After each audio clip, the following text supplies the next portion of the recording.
What is going on, everybody? It is Dylan with Astrodfs DFS, bringing you a brand new video. Today's video, I'm going over the Thursday night showdown between Houston and Seattle. This is probably one of the more anticipated matchups we've had so far this season. And just because stat-wise, like if you were to look at it, you basically have the top two offenses in yards, and then the top two defenses in yards allowed. You see they're pretty close, pretty similar. Houston just able to 40 more points and 19 points less allowed. So very anticipated matchup. Seattle's supposed to have a pretty decent crowd from what I'm hearing. Houston brings crowds with them. So and just start off, and we only got one player 10K above, and that is Ben DiNucci.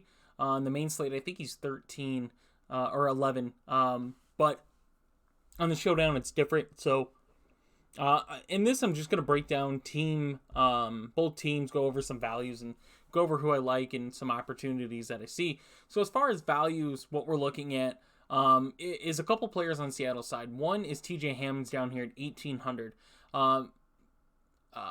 Morgan Ellison, at 7,200. I really like him. He is my top running back in the XFL. Was limited in practice yesterday. This video is going up Wednesday, so we might hear more. It might not, depending, because it should be a walkthrough day. But we will eventually, before game time, figure out if Ellison's in. If Ellison's in, then I like Ellison. But that doesn't mean that I don't like TJ Hammonds as well. Got some good work out of third downs, pretty much. And 1,800, that saves you some money for some very expensive players at the top. Right above him is Juwan Green at 2,200. Juwan Green, somebody who emerging as making the best out of his opportunities. You can see some of his numbers here. On a 2-game touchdown streak for Seattle. Being pretty much the fifth receiver, though. Josh Gordon didn't get in quite a bit in the first quarter. It was kind of odd. And then he got in, and opportunities were taken away. But Seattle runs a 4 wide receiver set, so expect Juwan Green, Jordan Vesey, another guy, to see the field quite a bit.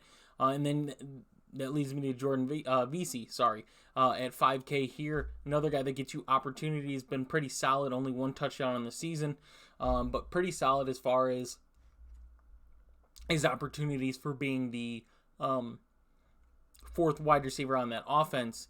Then we have Seattle's defense, which I'm not targeting Seattle's defense. I'm not going to have them in my line. At 3,200, Houston's offense is just too good. Seattle's defense can turn the ball, or Seattle's offense can turn the ball over, and Houston can create points off of Seattle's offensive mistakes. So Seattle's defense, I'm not targeting.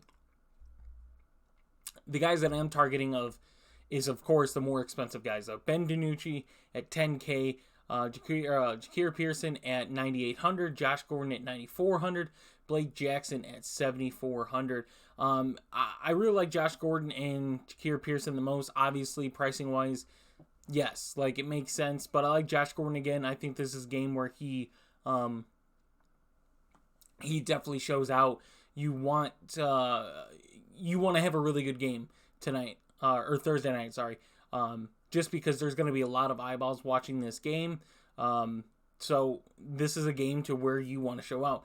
I really hope Ja'Keir Pearson gets his opportunities and makes them the most of them. I believe he can get on an NFL roster with the way that he's performing right now. So 9,800, 94, Ben DiNucci, those are my guys.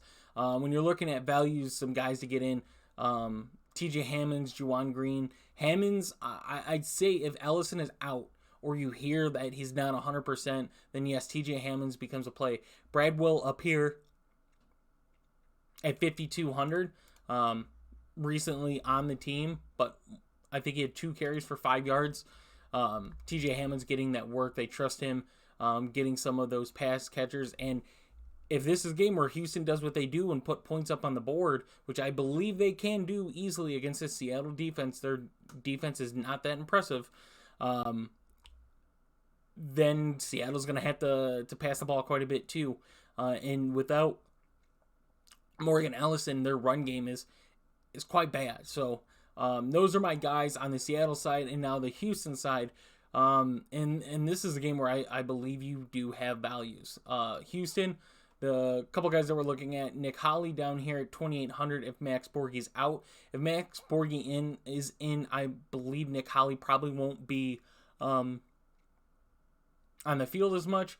Ben Putnam here, 3,600, and another guy, just a few opportunities, has a really good game against Arlington.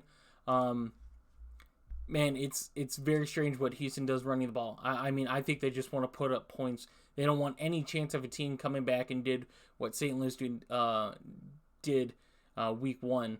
But Ben Putnam and one of the guys I'm really targeting, Cedric Bird down here at 4K. I think he's a great value play. You look at his numbers, and they've been pretty consistent as far as yardage. Very reliable receiver. 15 catches on 15 targets. So at 4K, yes. And then the Roughnecks defense, I think, should definitely be in play for you. You look at just their numbers that they've had this season. A terrible Orlando offense, a terrible Arlington offense, a struggling San Antonio offense, and a very bad Orlando offense. So you're finding 3 of the bottom offenses in the league, respectively. But Seattle's offensive line has been pretty good. I just believe with what Seattle's done so far this season, up until last week, they turned the ball over. Whether that be special teams or offensively, and Houston's got the best defense. This is a team where you can get takeaways just because they throw the ball. Like, Seattle almost lost the game in a way because of their poor decision making in the end of that last drive.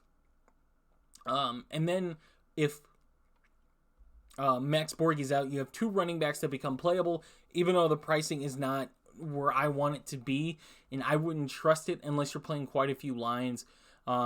Elian and Dijon Lee here at 66 and 5,800 if Max Borghi's out. But then you get someone like Travell Harris at 6K, and the amount of looks that he's had the last 2 weeks, obviously 2 touchdowns last week. He gets that reverse wide receiver, Kirkland pass to him for a touchdown. But he's a guy at 6,000 points that you can get some good usage out of, especially in a game like this. And then we go up to our expensive pay-ups. So Max Borghi, if he's in, yes, becomes playable. I like Max Borghi. I definitely do. If he's out, then yes, there's opportunities elsewhere. And then we have Dante Burnett. I wanted to say Dontre for some reason. 8,400, yes, this is a game where he can have a really good game and could outscore someone like Jontre Kirkland. But Jontre Kirkland, I'm top 3. You're seeing the top 3 wide receivers in the XFL in this game. That's my opinion on the top 3s: Kirkland, Pearson, Gordon. Even Burnett makes a name for himself. Blake Jackson makes a name for himself. So I really hope this is a very high scoring game. And we see what the XFL players have the capability of. I know it's going to hurt defensively, but even then we might see Houston's defense do what they've done. But this is definitely going to be a challenge for the defense. This is a game to where Houston's defense is going to be challenged the most they've seen so far. We saw kind of in a way Orlando was gaining some momentum, and then Houston just did what they do and lock it up. So Brandon Silver's down here at 9K. I mean, you've seen he's been one of the best quarterbacks in the XFL.